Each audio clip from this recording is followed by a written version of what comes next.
जोरदार ताली बजाइए। रिस्पॉन्सिबिलिटी, जो जिम्मेदारी मुझे दी गई है, मैं आपको आश्वस्त करता हूं कि मैं उसे पूरी लगन, ईमानदारी, कर्मठता से निभाऊंगा। कार मेरा नाम अभिजीत है, आप न्यूज फॉर नेशन देख रहे हैं। चुनावी रणनीतिकार और जनसुराज के सूत्रधार प्रशांत किशोर 2 अक्टूबर को अपनी पार्टी लॉन्च कर दी है। कहा जा रहा है कि जनसुराज पार्टी का नाम जो है चुनाव आयोग स्वीकार कर लिया है, यानी अब जनसुराज अभियान जो है जनसुराज पार्टी बन चुका है। बिहार में एक तीसरे मोर्चे के तौर पर जनसुराज अपनी पार्टी को स्थापित कर दिए हैं। कहा जा रहा है कि जनसुराज आगामी 2025 विधानसभा चुनाव की तैयारियों में अब लग चुका है। 2025 चुनाव को लेकर पार्टी यानी प्रशांत किशोर ने कार्यवाहक अध्यक्ष भी नियुक्त कर दिया है। कहा जा रहा है कि दलित समाज से आने वाले मनोज कुमार कई देशों के राजदूत रह चुके हैं और उन्हें प्रशांत किशोर ने जो है जनसुराज पार्टी का कार्यकारी अध्यक्ष बनाया है। आखिर कौन है ये मनोज भारती जो प्रशांत किशोर के सबसे चहेते बने और 2 सालों से पदयात्रा करने के बाद जब प्रशांत किशोर के द्वारा कहा जा रहा था कि हम बिहार के लोगों में ढूंढ रहे हैं, हम कोहिनूर ढूंढ रहे हैं, कौन है मनोज भारती जो जनसुराज पार्टी के कार्यकारी अध्यक्ष?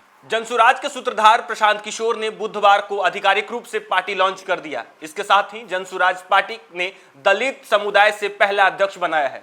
जनसुराज के स्थापना दिवस पर मधुबनी के रहने वाले मनोज भारती को पार्टी का पहला कार्यवाहक अध्यक्ष बनाया गया है। इस ग्राउंड में आयोजित कार्यक्रम में प्रशांत किशोर ने खुद मनोज भारती के नाम की घोषणा की। सबसे बड़ा सवाल यह है कि मनोज भारती के नाम पर ही मुहर क्यों लगी? कौन है मनोज भारती जिस पर प्रशांत किशोर ने भरोसा जताया? इस पर पीके ने खुद को कहा कि मनोज भारती को इसलिए नहीं चुना गया कि वे दलित समुदाय से आते हैं, बल्कि इसलिए चुना गया कि वो काबिल हैं। दलित समुदाय से आने वाले जो लोग हैं वो भी काबिल होते हैं। हालांकि नाम की घोषणा होते ही मनोज भारती ने हाथ जोड़कर लोगों का अभिवादन किया। मनोज भारती मधुबनी के रहने वाले हैं। नेतरहाट आवासीय विद्यालय से उच्च माध्यमिक की शिक्षा हासिल की है। आईआईटी कानपुर से बीटेक इलेक्ट्रिकल एंड इलेक्ट्रॉनिक्स की डिग्री ली है। आईआईटी दिल्ली से एमटेक की पढ़ाई की है। 1988 में यूपीएससी क्वालिफाई कर भारतीय विदेश सेवा के अधिकारी बने। विदेश मंत्रालय में सचिव के रूप में कार्य किया। इंडोनेशिया, तिमोर लेस्ते, यूक्रेन और बेलारूस में भारत के पूर्व राजदूत रहे हैं। इससे पहले म्यांमार, तुर्की, नेपाल, नीदरलैंड और ईरान में भारत का प्रतिनिधित्व कर चुके हैं। बता दें कि अध्यक्ष का कार्यकाल 1 साल का होगा। हालांकि मनोज भारती का पहला कार्यकाल मार्च 2025 तक ही रहेगा। इसके बाद अध्यक्ष चुनने के लिए चुनाव होगा। इसके अलावा पार्टी के लीडरशिप काउंसिलिंग का कार्यकाल 2 साल का होगा। जनसुराज के झंडे में महात्मा गांधी, भीमराव अंबेडकर की तस्वीर होगी। कहा जा रहा है कि बीते 2 वर्ष से जिस तरीके से प्रशांत किशोर पूरे बिहार में पदयात्रा कर रहे थे, कहा जा रहा है कि अब 2025 से पहले प्रशांत किशोर ने अपनी राजनीतिक दल का जो है निर्माण कर लिया है। और कहा जा रहा है कि 1 साल पहले यानी 2025 बिहार विधानसभा चुनाव से पहले प्रशांत किशोर ने पूरी तैयारी कर ली है और अपनी पार्टी भी लॉन्च कर दी है।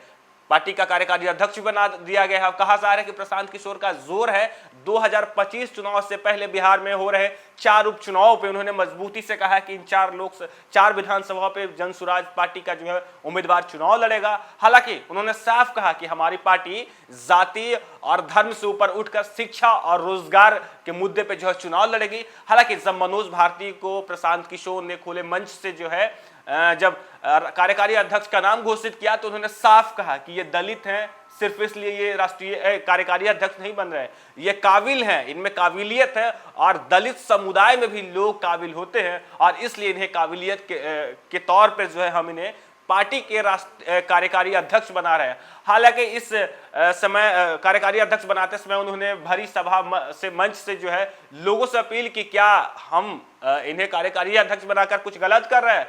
तो लोगों ने हामी भरी और उन्होंने साफ कहा कि सिर्फ प्रशांत किशोर ही से मनोज भारती को कार्यकारी अध्यक्ष नहीं बना रहे, ये आप सब मिलकर बना रहे हैं। तो बिहार में तीसरे मोर्चा जो है वो बन चुका है। लगातार प्रशांत किशोर पे पक्ष और विपक्ष जो है वो हमलावर है। फिलहाल के लिए इतना ही। आप देखते रहिए न्यूज फॉर नेशन।